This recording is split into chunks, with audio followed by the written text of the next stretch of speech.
ड्रामे की स्टार्टिंग में हम देखते हैं कि राउशी एक आदमी को अंकल कहकर उससे गुजारिश कर रही होती है कि प्लीज मुझे छोड़ दो। सियान कहता है कि अगर मैं तुम्हें छोड़ दूंगा तो हमारा बच्चा कैसे होगा। राउशी कहती है कि तुम मुझसे 10 साल बड़े हो फिर भी कितने एनर्जेटिक हो। सियान कहता है कि हाँ, क्योंकि तुम मुझे बहुत परेशान करती हो। राउशी बताती है कि शादी के 3 सालों में उसका हस्बैंड उससे बहुत प्यार करता था। वो उसे बच्चे की तरह संभालता था।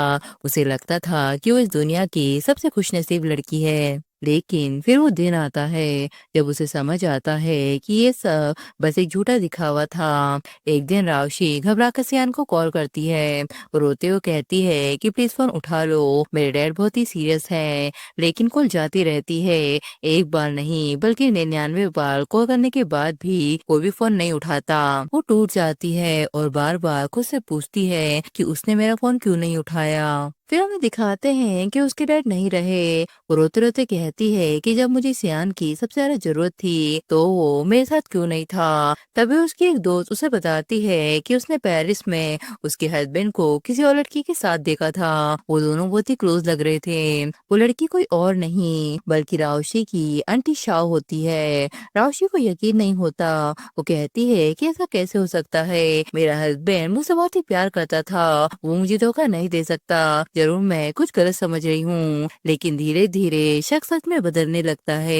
एक दिन रावसी सियान की स्टडी रूम में जाती है जहाँ उसे कभी जाने नहीं दिया जाता था। वहाँ उसे वो राज पता चलता है जिसने उसकी पूरी जिंदगी हिला दी। उसके हस्बैंड की डायरी में लिखा होता है कि उसने जिंदगी में सिर्फ 2 लोगों से प्यार किया, एक बार शाओ से और दूसरी बार रावशी से। लेकिन रावशी उसकी लवर नहीं थी, वो तो बस उसकी पहले लव की कॉपी थी। वो लिखता है कि वो पेरिस में से शाओ को देखने गया था, भले ही बस एक झलक ही क्यों ना मिले। शाओ के जाने के बाद मैं बहुत ड्रिंक करने लगा था, पर तुम्हारी भतीजी का चेहरा बिल्कुल तुमसे मैच करता था, इसलिए मैंने एक कार एक्सीडेंट की प्लानिंग बनाई ताकि वो मेरे प्यार में पड़ जाए। उसे प्रेग्नेंट किया ताकि मुझे तुम्हारे जैसा दिखने वाला बच्चा मिले।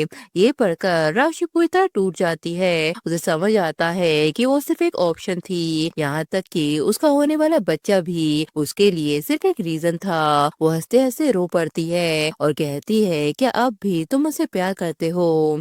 इसके बाद वो एक स्ट्रॉन्ग डिसीजन लेती है। वो लॉयर को बुलाकर डिवोर्स पेपर और प्रेगनेंसी रिलेटेड कंसेंट तैयार करने को कहती है। वो डिसाइड करती है कि वो इस रिश्ते को यही खत्म कर देगी। थोड़ी देर बाद उसका हस्बैंड वापस आ जाता है और सफाई देता है कि वो पेरिस में काम करने के लिए गया था, जेट लैग की वजह से कॉल नहीं उठा पाया और फ्यूनरल भी मिस हो गया। फिर वो उससे कंपेंसेशन की बात करता है और कहता है कि तुम्हें जो चाहिए मैं दे दूंगा। तब राशि उसे पेपर देकर बोलती है कि मुझे बस ये 2 चीजें चाहिए। सियान बिना देखे उन पेपर पे साइन कर देता है। फिर वो उससे बोलता है कि आज तो तुम्हारा रूटीन चेकअप है ना, चलो मैं तुम्हारे साथ चलता हूँ। तभी शाओ सियान से कहती है कि मैं चाइना वापस आ गई हूँ, मैं तुमसे एक बार मिलना चाहती हूँ। सियान राशि से कहता है कि मुझे थोड़ा काम आ गया है, तुम चेकअप करवाने के लिए अकेली चली जाओ। तब राशि कार से उतर जाती है। वो कहती है कि 4 साल पहले जब मेरा एक्सीडेंट हुआ था तो ड्राइवर और लोग मेरे पास से गुजर रहे थे, पर किसी ने भी रुककर मेरी हेल्प नहीं की। उस दिन से तुम ही थे जो मेरे लिए रुके। हॉस्पिटल में रोज हर छोटी छोटी बात में तुमने मेरा पूरा ध्यान रखा। फिर हमने जल्दी शादी कर ली। शादी के बाद हर फेस्टिवल और हर बर्थडे पर तुम हमेशा मुझे कोई नया सरप्राइज देते थे। लोग कहते हैं कि मैं प्रिंसेस जैसे ट्रीट होती हूँ, पर असल में ये सब एक मजाक था। हॉस्पिटल में वो डॉक्टर से कहती है कि अब मैं इस प्रेगनेंसी को कंटिन्यू नहीं करना चाहती। उसने पहले ही सियान से डिवोर्स पेपर और मेडिकल कंसेंट पे साइन करवा लिए थे। इसके बाद सियान घर आकर आरुषि से कहता है कि नेक्स्ट वीक मैं घर पर ही रहूंगा तुम्हारे और बेबी के साथ। फिर वो उसके पेट पर हाथ रखकर बोलता है कि तुम्हारा वजन इतना कम क्यों लग रहा है। तब राशि को कॉल आता है कि तुम्हारी आंटी कल वापस आ गई हैं, सब लोग और हाउस में पार्टी करेंगे, क्या तुम भी वहाँ आओगी। राशि उसे मना करने वाली होती है कि तभी सियान उससे फोन ले लेता है और कहता है कि मैं राउशी को टाइम पर ले आऊंगा। राउशी सोचती है कि जिस दिन मेरे डैड की डेथ हुई थी तब तो तुमने मेरी 99 को इग्नोर कर दी थी, पर जिसे तुम सच में प्यार करते हो उसके लिए तुम कभी एक चांद भी मिस नहीं करते। इसके बाद पार्टी में सियान को देखकर शाह चौंक जाती है। तभी कोई उसे बताता है कि ये राउशी का हस्बैंड है। शाह घबराते हुए उससे हाथ मिलाती है। वो कहती है कि मैं बस कुछ दिनों के लिए यहाँ रहूंगी, फिर मैं पेरिस चली जाऊंगी। ये सुन के सियान का मुंह उतर जाता है। रात में वो शाह से कहता है कि तुमने तो कहा था कि अब से तुम यही रहोगी, फिर तुमने अपना माइंडसेट क्यों कर लिया। शाह कहती है कि तुमने भी तो नहीं बताया था कि तुमने राशि से शादी कर ली। सियान कहता है कि मैंने उसे शादी इसलिए की क्योंकि तुम्हारी जैसी दिखती थी और तुम्हारी फैमिली की मेंबर भी थी, उसके साथ रहकर ही मैं तुम्हें देख सकता हूँ। शाह कहती है कि तुम पागल हो गए हो। सियान कहता है कि हमारे ब्रेकअप के बाद शायद मैं पागल हो गया हूँ, मैं बस चाहता था कि तुम हमेशा मेरी लाइफ में रहो, चाहे किसी और के थ्रू ही क्यों ना हो। तब शाह कहती है कि राशि का क्या होगा, तुम दोनों की 3 साल की शादी है और अब एक बेबी भी होने वाला है। सियान कहता है कि वो सिर्फ एक रिप्लेसमेंट थी, मुझे उससे कोई फीलिंग्स नहीं। शाह कहती है कि तुम्हें डर नहीं लगता कि अगर उसे सच पता चल गया तो। सियान कहता है कि पता चल भी जाए तो क्या, वो मुझसे बहुत प्यार करती है, वो मुझे छोड़कर कभी नहीं जाएगी। तब राउशी भी ये सब सुन लेती है। नेक्स्ट दिन हमें क्लास रियूनियन दिखाते हैं। लड़कियां सियान से बोलती है कि हमें तो लगा था कि तुम पार्टी में नहीं आओगे, इसलिए हमने तुम्हें इनविटेशन नहीं दिया था। तो दूसरी लड़की बोलती है कि हाँ अब तो शाह आ गई है ना, तो सियान यहाँ क्यों नहीं आता। कॉलेज टाइम से ही दोनों साथ थे, पूरी यूनिवर्सिटी में उनकी बातें होती थी। सियान ने तो प्लेग्राउंड में भी हजारों रोजेज लाकर उसे प्रपोज किया था। तब राउशी भी ये सब सुन लेती है। शाह उससे कहती है कि रुको, शायद तुमने कुछ गलत समझ लिया है, प्लीज मेरी बात सुनो, मैं तुम्हें एक्सप्लेन करती हूँ। तभी राउशी उसे हाथ छुड़ाने लगती है, जिससे शाह सीढ़ी से नीचे गिर जाती है। सियान राउशी से कहता है कि अगर आज शाह को कुछ भी हुआ तो उसकी जिम्मेदार तुम होगी। हॉस्पिटल में डॉक्टर राउशी से कहते हैं कि अच्छा हुआ तुम स्ट्रांग हो, वरना तुम कोमा में चली जाती। तभी सियान आकर उससे बोलता है कि सॉरी, मुझे लगा कि तुमने शाह को सीढ़ी से धक्का दे दिया था, इसलिए मैं गुस्सा हो गया था। राशि कहती है कि कोई बात नहीं, क्या तुम और शाह कॉलेज क्लासमेट थे। सियान कहता है कि हाँ, पर तुम ये क्यों पूछ रही हो। राशि कहती है कि आज बस मैंने तुम दोनों को सेम यूनियन में देखा था। तब सियान उसकी बात को टालकर कहता है कि तुम्हें भूख लग रही होगी, मैं तुम्हारे लिए ब्रेकफास्ट लेकर आता हूँ। राशि कहती है कि बस 10 दिन और बचे हैं, डिवोर्स का कूलिंग पीरियड खत्म हो जाएगा, फाइनली मैं इस झूठी शादी से बाहर आ पाऊंगी। घर आके वो अपना सामान पैक करने लगती है। सियान कहता है कि तुम अब भी मुझसे नाराज हो, मैंने तुम्हारे लिए इतने सारे बैग खरीदे हैं। राशि कहती है कि मैं गुस्सा नहीं हूँ और ना ही मुझे कोई बैग चाहिए। सियान कहता है फिर तुम मुझसे क्या चाहती हो, अगर कोई प्रॉब्लम है तो सीधे बोलो। तब राशि को कॉल आता है कि हॉस्पिटल आ जाओ, तुम्हारी आंटी अचानक बेहोश हो गई है। डॉक्टर कहते हैं कि इनकी हेल्थ कंडीशन काफी सीरियस है, इतनी यंग एज में ऐसा होना मुश्किल होता है। आप लोगों के फैमिली मेंबर भी कम है, इसलिए मैचिंग का चांस भी बहुत कम लग रहा है। तब सियान राशि से कहता है कि तुम भी अपना टेस्ट करवाओ। अंकल कहते हैं कि नहीं, वो प्रेग्नेंट है, वो टेस्ट नहीं करवा सकती। राशि कहती है कि अगर मैच हो भी गया तो हमारे बच्चे का क्या होगा। सियान कहता है कि बच्चे तो और भी हो सकते हैं, लेकिन वो तुम्हारी आंटी है, तुम्हारी मॉम की बहन, क्या तुम बस यूं ही देखती रहोगी। तब राशि भी अपना टेस्ट करवा लेती है। उसके अंकल उसे बताते हैं कि रिजल्ट आ गया है, फैमिली में से कोई भी मैच नहीं हुआ, पर अच्छी न्यूज ये है कि एक और किडनी डोनर मिल गया है और वो अगली भी हो गया है। दूसरे सियान के दोस्त उससे बोलते हैं कि क्या तुम सच में शाह के लिए अपनी किडनी डोनेट करोगे, तुम तो अब राशि के हस्बैंड हो, पास को वहीं छोड़ दो, शाह इतना बड़ा सेक्रीफाइस डिजर्व नहीं करती। तब राशि भी ये सब सुन रही होती है। सियान कहता है कि मैं जरूर करूंगा, एक ऑर्गन क्या, अगर मुझे अपनी जान भी लगानी पड़े तो भी मैं रेडी हूँ। राशि को सच मत बताना, बस उसे ये कह देना कि मैं प्रोजेक्ट के लिए यूरोप जा रहा हूँ। राशि सोचती है कि टेंशन मत लो, मैं पीछे हट जाऊंगी, तुम दोनों को हैप्पी मैरिड लाइफ मिले। फिर वो सियान से कहती है कि सर्जरी कब होगी। सियान कहता है कि 3 घंटे में, पर मुझे एक बिजनेस ट्रिप के लिए जाना होगा, 1 महीने के लिए तुम मुझसे दूर रहोगी। राशि कहती है कि मुझे तो आरसी हो गई है, खैर तुम्हारे बर्थडे में आधा महीना बाकी है, इसलिए मैं तुम्हें एडवांस हैप्पी बर्थडे कह रही हूँ। सियान कहता है कि इसे तो मैं अपने बर्थडे के दिन ही खोलूंगा। एक तरफ सियान की सर्जरी हो रही होती है तो वहीं दूसरी तरफ राशि शहर छोड़कर जा रही होती है। जब सियान को होश आता है तो वो शाओ को देखने की जिद करता है। तब डॉक्टर उसे व्हीलचेयर पर बिठा के शाओ के पास ले आते हैं। वो शाओ से कहता है कि आज के बाद मेरा एक हिस्सा हमेशा तुम्हारे साथ रहेगा, तो इसका मतलब हम हमेशा कनेक्टेड रहेंगे। अब मैं जा रहा हूँ, अगर तुम्हें पता चल गया कि मैंने तुम्हारे लिए अपनी किडनी डोनेट की है तो तुम बहुत उदास हो जाओगी। फिर वो कहता है कि पूरे 7 दिन हो गए हैं, राशि का अभी तक भी एक कॉल नहीं आया।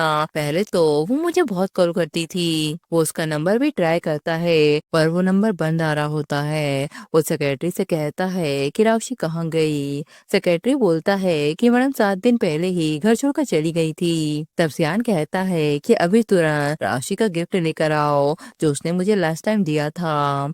दोस्तों, राशि सिंगापुर में जॉब करने लगती है जहाँ उसकी मुलाकात लीन से होती है। लीन उसे पहाड़ और समुद्र दिखाती है। राशि कहती है कि दुनिया कितनी खूबसूरत है, मुझे लग रहा है कि जैसे मेरी नई जिंदगी स्टार्ट हो रही है। फिर सियान राशि की गिफ्ट को खोलता है जिसमें से उसे डिवोर्स पेपर और अबॉर्शन की पेपर मिलते हैं। सियान को याद आता है कि ये तो राशि ने उससे बहुत पहले साइन करवा लिए थे। वो कहता है कि राशि ने इतना बड़ा फैसला कैसे ले लिया, हमारे बच्चे के बारे में एक बार भी नहीं सोचा।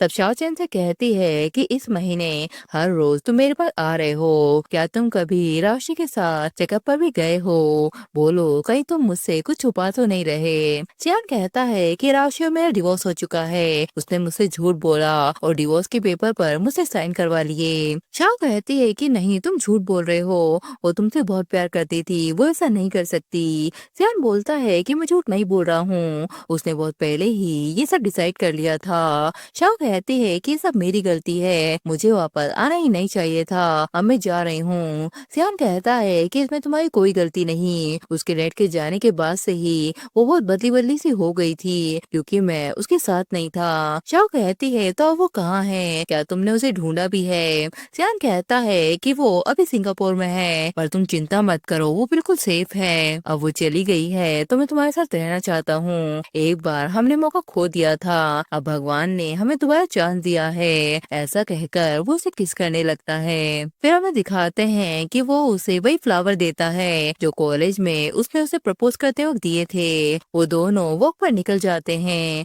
एक कपल को देखकर सियान को राशि की याद आती है कि उसे भी कैंडी खाना पसंद था। शाओ कहती है कि तुम अभी बच्चे जैसे हो, अगर मन है तो एक ले लो। सियान कहता है कि ये तो राशि को पसंद था, बस मुझे अचानक उसकी याद आ गई। दूसरा राशि कहती है कि अजीब है, इस पेन में तो लिंक ही नहीं। तभी इंक निकल कर यान के फेस पर लग जाती है। राशि हंसकर बोलती है कि सॉरी, लाओ मैं तुम्हारा फेस साफ कर देती हूँ। तभी यान उसे अपना इंट्रोडक्शन देता है। राशि कहती है कि तुम तो लीन के बड़े भाई हो ना, उसी ने मुझे यहाँ जॉब पर लगवाया है। तभी लीन कहती है कि भाई तुम वापस आ गए, चलो हम घर चलते हैं। दूसरा सियान नींद में भी राशि का नाम ले रहा होता है। शाओ कहती है कि तुम बहुत पहले ही राशि से प्यार कर चुके हो, बस तुम्हें ये बात पता नहीं चली। फिर वो एक लेटर छोड़ के वहाँ से चली जाती है। सियान उस लेटर को पढ़ता है जिसमें शाओ लिखती है कि तुम राशि से प्यार कर बैठे हो, हर वक्त उसी के बारे में सोचते हो, अब कंफ्यूज मत हो और सिंगापुर चले जाओ राशि को वापस लेने। मैं पेरिस जा रही हूँ अपनी नई लाइफ शुरू करने। सियान को रियलाइज होता है कि राशि के साथ गलत हुआ है और उसे मनाने के लिए वो सिंगापुर आ जाता है। दोस्तों, राशि लीन और उसके भाई के साथ डिनर कर रही होती है। यान के कपड़ों पर खाना गिर जाता है जिससे वो कपड़े चेंज करने का बोलकर चला जाता है। लीन राशि से कहती है कि तुम्हें मेरा भाई कैसा लगता है? राशि कहती है कि उसकी बॉडी ऑब्वियसली परफेक्ट है। लीन कहती है कि अगर तुम मेरी भाभी बन जाओगी तो रोज तुम उसे देख पाओगी। राशि कहती है कि तुम्हारा भाई अच्छा है पर अभी अभी मेरा रिलेशनशिप खत्म हुआ है, मुझे इतनी जल्दी नए रिलेशन में नहीं जाना। लेन कहती है कि तुम प्रॉमिस करो कि ठीक होने के बाद तुम मेरे भाई को चांस दोगी।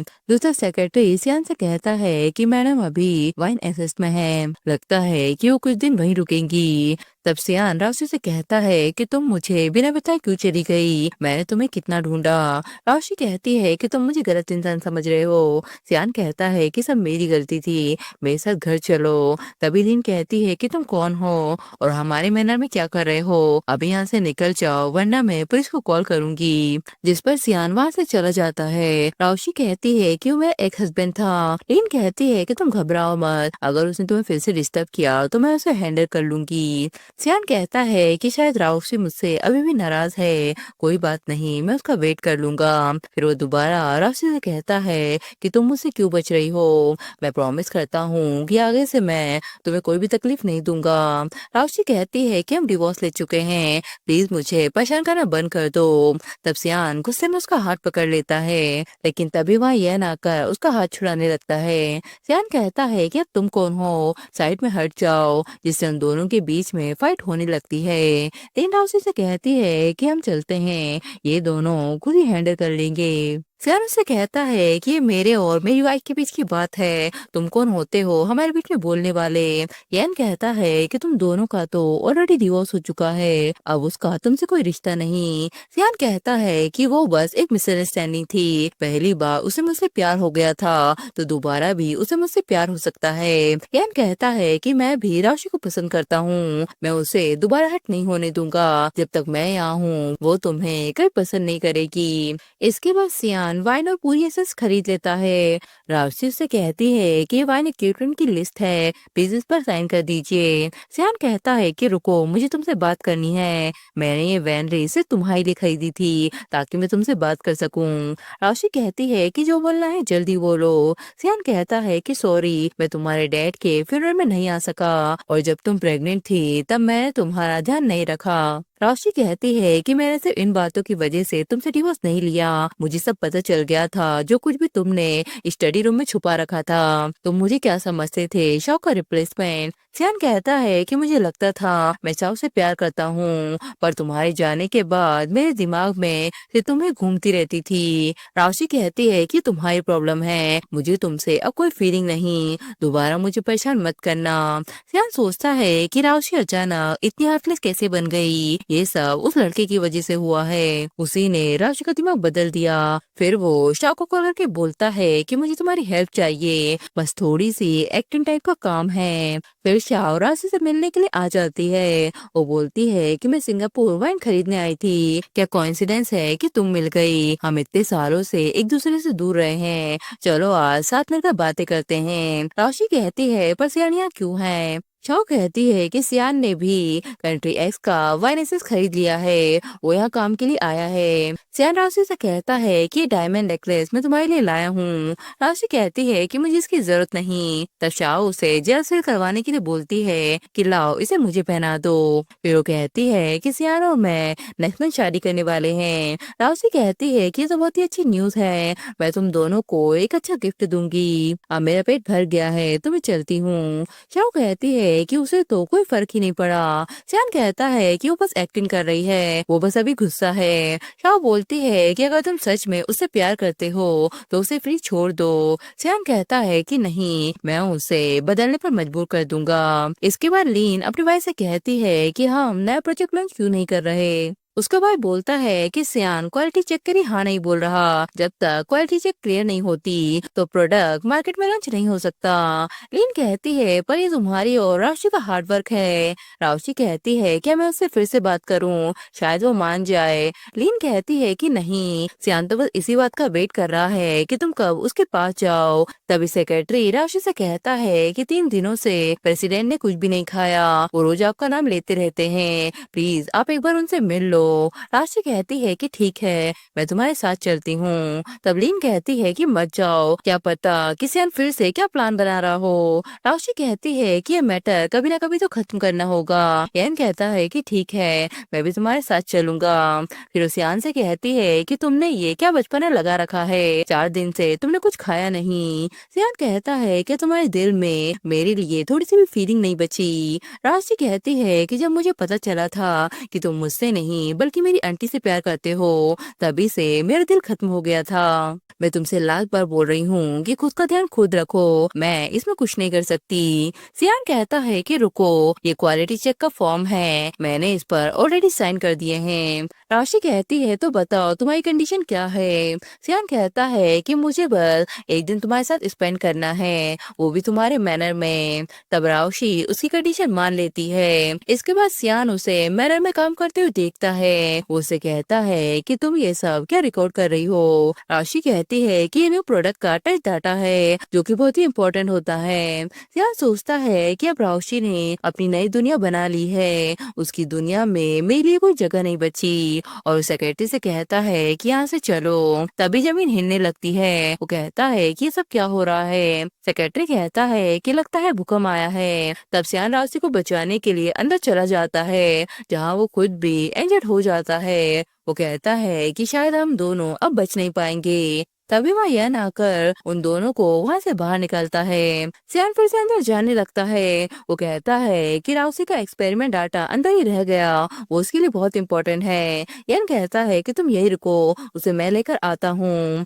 तभी उसके ऊपर सामान गिर जाता है। इसके बाद हॉस्पिटल में सियान राशि से कहता है कि कल जमीन हिलने लगी थी, बड़ी मुश्किल से सब कुछ ठीक हो पाया। राशि कहती है तो इसका मतलब कल तुमने मुझे बचाया था। सियान कहता है कि हाँ, और यन ने भी हेल्प की थी, हम दोनों ने ही मिलकर तुम्हें बाहर निकाला। राशि कहती है तो यन कहाँ है। सियान कहता है कि वो अभी बाहर डैमेज रिपेयर का काम देख रहा है। तभी वहाँ लीन भी आ जाती है। कुछ दिनों बाद वो लीन से कहती है कि तुम्हारा भाई तो कितने दिनों से नहीं दिख रहा। तब लीन रोते हुए कहती है कि मेरा भाई तो आईसीयू में है, डॉक्टर कह रहे हैं कि वो शायद अब कभी नहीं उठ पाए। राशि कहती है कि ऐसा कैसे हो गया। लीन कहती है कि उस दिन जब तुम बच गई थी तो उसे लगा कि तुम्हारा डाटा अंदर रह गया है, इसलिए वो वापस वहाँ चला गया। राशि कहती है कि वो कहाँ है, मुझे उससे मिलना है। फिर वो यन की दिन रात केयर करने लगती है। उसकी केयर से एक दिन यन को होश आ जाता है। यन कहता है कि तुम मुझे कौन सी मेडिसिन पिला रही हो, ये तो कितनी कड़वी है। राशि कहती है कि बकवास बंद करो, अच्छी दवा हमेशा कड़वी होती है, ज्यादा बकवास की तो मैं जबरदस्ती तुम्हें पिला दूंगी। यन कहता है कि सच बताओ, अगर मैं इस बेड से उठ नहीं पाऊंगा तो क्या तुम रोज ऐसे ही मेरा ख्याल रखोगी। राशि कहती है कि सपने देखना बंद करो, जैसे तुम चलने लगोगे तो सीधा काम पे जाओगे। दूसरा सियान राशि से कहता है कि वेनरी का ऑथराइजेशन पेपर है, मैंने ये तुम्हारे और यन के नाम पे ट्रांसफर कर दिए हैं। अब मैं वापस अपनी कंट्री जा रहा हूँ, क्या तुम लास्ट बार मुझे एक हक कर सकती हो। फिर हमें दिखाते हैं कि एक साल बाद यन और राशि की रेड वाइन लॉन्च हुई और पूरी दुनिया में फेमस हो गई, जिस पर वो लोग सेलिब्रेट कर रहे होते हैं। यन राशि से कहता है कि मैं सबसे ज्यादा प्राउड अवार्ड मिलने पे नहीं हूँ, बल्कि तुमसे मिलने पे हूँ, क्या तुम मेरी गर्लफ्रेंड बनोगी। तब राशि उसे हंसते हुए हाँ कह देती है। दूसरा सियान भी वो वाइन ऑर्डर करके मंगाता है और कहता है कि अगर मैं उस टाइम सच बोल देता तो आज शायद हम बेबी के साथ बैठकर ये वाइन टेस्ट कर रहे होते। तभी उसकी तबीयत भी बिगड़ने लगती है। शाओ राशि से कहती है कि प्लीज यहाँ आ जाओ, सियान की कंडीशन बहुत ही खराब है, वो आखिरी बार तुमसे मिलना चाहता है। राशि कहती है कि मैं वापस नहीं आऊंगी। शाओ कहती है कि तुम इतनी कोल्ड क्यों हो गई हो, आखिर तुम पहले हस्बैंड वाइफ रह चुके हो। राशि कहती है कि अगर तुम्हें मुझसे कुछ और नहीं कहना तो मैं फोन काट रही हूँ। फिर यन से कहती है कि वो एक रॉन्ग नंबर था, जिस पर यन रिंग निकाल कर राशि को प्रपोज करता है। वो कहता है क्या तुम मेरी वाइफ बनोगी। तब राशि उसे हाँ कह देती है। फिर वो दोनों फ्रांस चले जाते हैं अपने बिजनेस को बड़ा करने के लिए। दूसरी तरफ हमें दिखाते हैं कि सियान की डेथ हो जाती है। शाओ सियान के लेटर पढ़ने लगती है। वो लिखता है कि मुझे पता है मैं राशि को वापस नहीं पा सकता, पर उसके बिना हर दिन मुझे खाली लगता है। शाओ कहती है कि उसने सब कुछ अपने दिल में रखा, पर जब समझ आया तब बहुत देर हो चुकी थी। इसके बाद हमें दिखाते हैं कि यन और राशि की एक बेटी भी हो जाती है। फिर वो लोग साथ में खुशी खुशी रहने लगते हैं और इसी के साथ ये ड्रामा भी यही खत्म हो जाता है।